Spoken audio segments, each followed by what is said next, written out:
Saladin, whose full name was Salah ad-Din Yusuf ibn Ayyub, was a Kurdish Muslim general, sultan, and founder of the Ayyubid dynasty, which ruled much of the Middle East in the 12th and 13th centuries. He is best known for his leadership during the Crusades, particularly for recapturing Jerusalem from the Crusaders in 1187. His legacy as a military leader, statesman, and a symbol of chivalry and honor has made him one of the most revered figures in both Islamic and Western history. Saladin was born in 1137 or 1138 in Tikrit, in modern-day Iraq. He belonged to a Kurdish family from the region of Diyarbakir now in southeastern Turkey. His family was involved in military and administrative roles under the Zengid dynasty, which controlled parts of Syria and Iraq. Saladin's early education included studies in literature, theology, and military strategy. Rise to power. Saladin's rise began through his service under Shirkuh, his uncle, who was a general for Nur ad-Din Zanji, the ruler of Aleppo and Damascus. Saladin proved himself to be a capable military leader and strategist. After Shirkuh's death in 1169, Saladin was appointed as the Vizier of Egypt, a key position under the Fatimid Caliphate, which ruled Egypt at the time. Saladin quickly consolidated power in Egypt, eventually overthrowing the Fatimid Caliphate and establishing his own control over Egypt, turning it into a powerful base for his future military campaigns, conquests, and the Crusades. Saladin's most significant military achievements occurred during the Crusades, particularly during the Third Crusade. 1. Capture of Jerusalem 1187. Saladin's most famous victory was the recapture of Jerusalem from the Crusaders.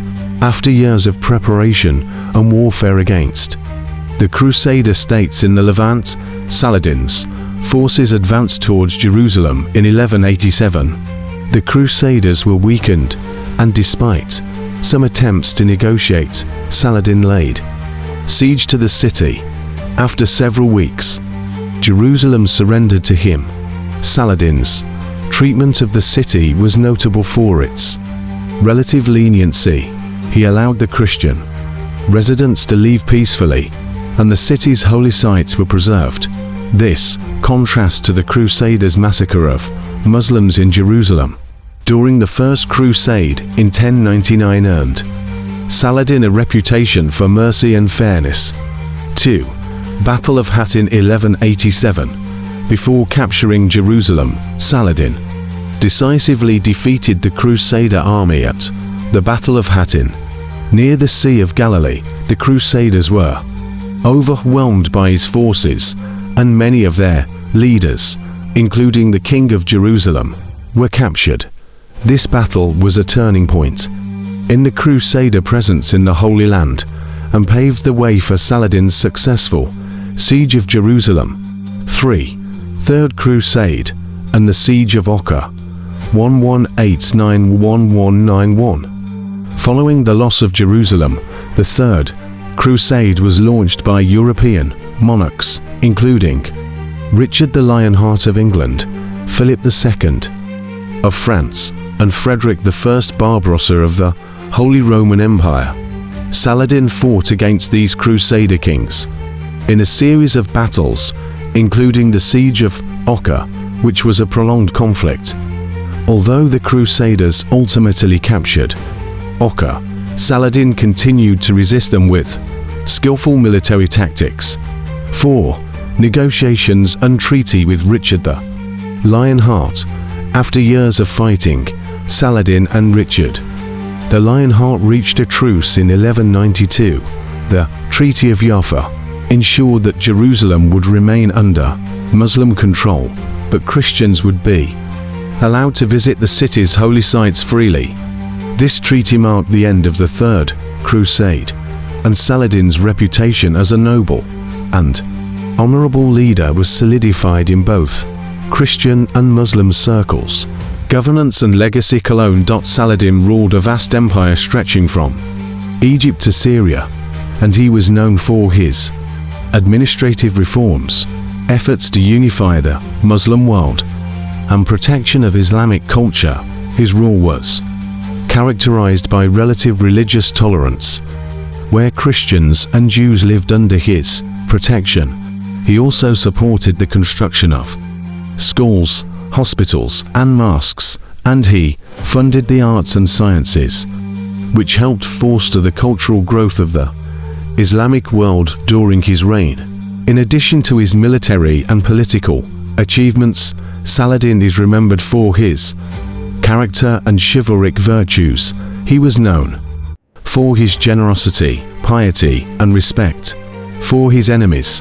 His leadership style inspired admiration from both his allies and adversaries. Saladin passed away in 1193, shortly after the conclusion of the Third Crusade. He died in Damascus from a fever, leaving behind an empire that would soon be divided among his sons and generals. His legacy, however, endured long after his death. He became a symbol of resistance against foreign invaders, especially in the Muslim world, and a respected figure in Western histories of the Crusades. In literature and art, Saladin is depicted as a chivalric hero, particularly in works that portray the Crusades. His influence remains evident in modern-day Middle Eastern culture, and he is celebrated in history books, documentaries, and films. In summary, Saladin was one of the most important and iconic figures of the medieval period, whose military genius, moral leadership, and ability to inspire loyalty continue to be studied and revered to this day.